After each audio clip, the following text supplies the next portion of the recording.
வணக்கம் நண்பர்களே. கார்த்தி ரேவதி சீரியல் செம்ம பரபரப்பாக போயிட்டு இருக்குன்னே சொல்லலாங்க. பரபரப்பான கட்டத்தில் அதிரடி திருப்பங்கனங்க நம்ம பார்க்க நேரம் சாமுண்டேஸ்வரி நம்ம கார்த்திகிட்ட டீல் போடுறாங்க. இந்த பாரு, நீ என் பொண்ணை வெறுத்தது மாதிரி அவட்ட பேசணும் அப்படின்னு அந்த இடத்த சொல்கிறாங்க. உன் மாமா கலச பூஜையில் கலந்துக்கணும் அப்படின்னு விரும்புகிறல, அப்போ நான் இதை பண்ணி தான் தீரணும். நீ என் ரேவதியை உன்னை பார்த்தாலே பிடிக்கலை, நீ என் வாழ்க்கையில் வரக்கூடாது. நீ வேற ஒருத்தங்களை கல்யாணம் பண்ணி நீ சந்தோஷமாக வாழு, எனக்கு ஒன்றும் பிடிக்கவே இல்லை அப்படின்னு என் பொண்ணு உன்கிட்ட காதலை சொல்லுவா. நீ வெறுத்து ஒதுக்கணும். அப்போனா கலச பூஜையில் உன் மாமா பங்கேற்க நான் அனுமதிப்பேன் அப்படின்னு நம்ம சாமுண்டேஸ்வரி ஒரு குண்டை நம்ம கார்த்தி தலையில் இறக்குறாங்க அப்படின்னே சொல்லலாம். இந்த சைடு நம்ம பார்த்தோன்னா நம்ம கார்த்தி நம்ம ரேவதிக்கு தான் உண்மையெல்லாம் தெரிஞ்சு போச்சு, நான் தான் அவள் புருஷனி, அப்படி இருக்க நேரம் அத்தை இப்படி ஒரு போட தூக்கி போடுறாங்களே அப்படின்னு அந்த இடத்துல அரண்டு போய் நிற்கிறாங்க. ஒரு கட்டத்தில் பார்த்தோன்னா நம்ம ரேவதி கிட்ட இதை புரியும்படியாக சொல்லிட வேண்டியதா அப்படின்னு உங்கள் அம்மா என்னட்ட உன்னை வெறுக்க சொல்கிறாங்க ரேவதி, இந்த கலச பூஜையில் உங்கள் அப்பாவை பங்கேற்க வைக்கணும், அதுக்காக நம்ம நான் வேண்டாம், என்னை பிடிக்கடா அப்படின்னு நீ உன் வீட்டில் உங்கள் அம்மாட்ட பேசிக்க, அப்படியே நடந்துக, என்னை வெறுத்து ஒதுக்கிறது மாதிரி பேசு, அப்போனா உங்கள் அம்மா கலச பூஜையில் மாமாவை கலந்துக்க விடுவாங்க அப்படின்னு அந்த இடத்துல பேசுகிறாங்க. அதை பிடிச்சிட்டாங்க இந்த வீடியோக்குள்ளே பார்க்க போகிறோம். அதுக்கு முன்னாடி சேனலுக்கு லைக் அண்ட் சப்ஸ்கிரைப் பண்ணுங்கள் ஃப்ரெண்ட்ஸ். பக்கத்தில் இருக்க பெல்லைக்கானையும் கிளிக் பண்ணுங்கள். அப்போ தான் நான் போடுற ஒவ்வொரு வீடியோவும் நோட்டிஃபிகேஷனாக உங்களுக்கு கிடைக்கும். வாங்க ஃப்ரெண்ட்ஸ் வீடியோக்குள்ளே பார்க்கலாம். ஃபஸ்ட்டு எடுத்த உடனே பார்த்தோன்னா ஒரு செம்ம அதிரடியான பரபரப்பு கட்டம்னு சொல்லலாங்க. பரபரப்பான கட்டத்தில் நம்ம மாமா நீங்கள் என் கழுத்தில் தாலியை கெட்டுங்க மாமா அப்படின்னு நம்ம ரேவதி இப்போவே எங்கள் சித்தி எங்கள் அம்மா முன்னாடி நமக்கு தாலியோடு போய் நிற்போம் அப்படின்னு நமக்கு ரேவதி சொல்லினோம். பொறுமையாக இரு ரேவதி, நான் ஆசைப்படுறது ரெண்டு குடும்பமும் ஒன்று சேரதான், இதுதான் உன் கழுத்தில் நான் கெட்டின தாலி, இந்த தாலியை நான் உன் கழுத்தில் கண்டிப்பாக கட்ட வேண்டிய சந்தர்ப்பம் வரும். உங்கள் அம்மாவே இந்த தாலியை என் பொண்ணு கழுத்தில் கட்டுங்க மாப்பிள்ளைன்னு சொல்லுவாங்க, ரெண்டு குடும்பமும் ஒன்று சேரும், அது வரைக்கும் பொறுமையாக இருக்கணும், காத்திருக்கணும் ரேவதி அப்படின்னு அந்த இடத்துல சொல்ல நேரம். சரி மாமா, நான் காத்திருக்கேன், ரெண்டு குடும்பத்தையும் ஒன்று சேர்த்துட்டே நம்ம கல்யாணத்தை பண்ணிக்கிடலாம் அப்படின்னு அந்த இடத்துல ரேவதி சொல்கிறாங்க. அதே கணம் வீட்டுக்கு போன நம்ம ரேவதியை பார்த்து நம்ம சாமுண்டேஸ்வரி என்ன எங்கே போயிட்டு வர அப்படின்னு கேட்க நேரம்.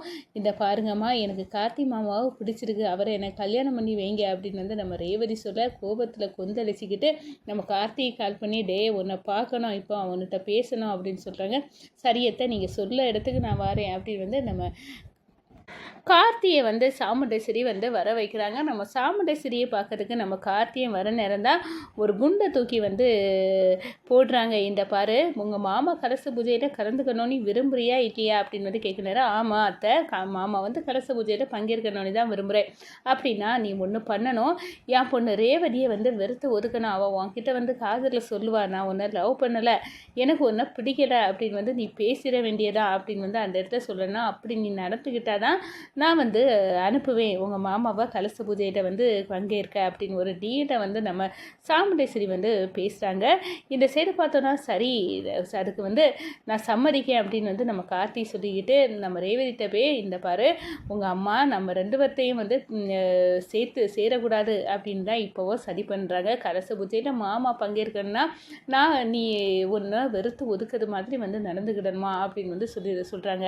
ஒரு கட்டத்தில் நம்ம ரேவதி எங்கள் அம்மாவுக்கு இவ்வளோ தில்லாலங்கடி இருக்கா, அப்போ நானும் பிளான் பண்ணி எப்படியாவது நம்ம சந்திரா அத்தையை இதில் சிக்க வைக்கணும் அப்படின்னு நம்ம கார்த்தியும் ரேவதியும் சேர்ந்து பண்ணுறாங்க ஒரு செயல். அந்த செயலில் நம்ம சந்திராவை அழகாக நம்ம சாமுண்டேஸ்வரிக்கிட்ட சிக்க வைக்கிறாங்க. இவ்வளோ காலமே என் தங்கச்சி நல்லவன் நினச்சிட்டு இருந்தேன், இப்போ இவ்வளோ மோசமாக நடந்துக்கிட்டா அப்படின்னு அந்த இடத்துல நம்ம சாமுண்டேஸ்வரிக்கு சந்திராவுக்கு தில்லாலங்கடி வேலையை தெரியப்படுத்துகிறாங்க. நம்ம கார்த்தியும் ரேவதியும் அந்த போட்ட திட்டத்தில் சந்திராவை மாற்றி விடுறாங்க அப்படின்னே சொல்லலாம். இந்த சைடு பார்த்தோன்னா நம்ம கார்த்தி ரேவதி கிட்ட நீ கொஞ்சம் நடி, என்னை பிடிக்கலை, என்னை பார்த்தாலே பிடிக்கலை அப்படின்னு காட்டிக்க, அப்படி அப்போ தான் உங்கள் அப்பாவை கலச பூஜையில் கலந்துக்க விடுவாங்க அப்படின்னு அந்த இடத்துல சொல்கிறாங்க. அதே மாதிரி நம்ம கார்த்தியும் சொன்ன மாதிரி ரேவதி நடந்துக்க